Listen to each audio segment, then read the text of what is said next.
I am a mechanical engineering student. I don't have a powerful laptop.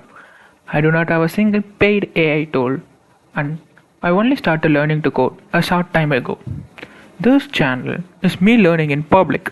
I only use free tools and a laptop that most people would call an outdated.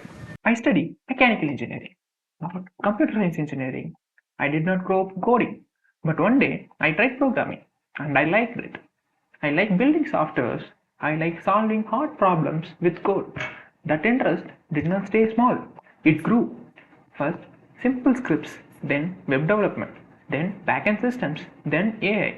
I still think like an engineer though, not like a computer science student. And that means one thing: take a big problem, break it into small pieces, and see how the pieces fit, then build. That is where the channel name comes from. Every skill, every project is one piece. This channel is where I put the pieces together, step by step. If this sounds like you, low budget, low end laptop, big goals, please subscribe. The next few videos will shape this channel, and I want you here for it. Also, leave a comment.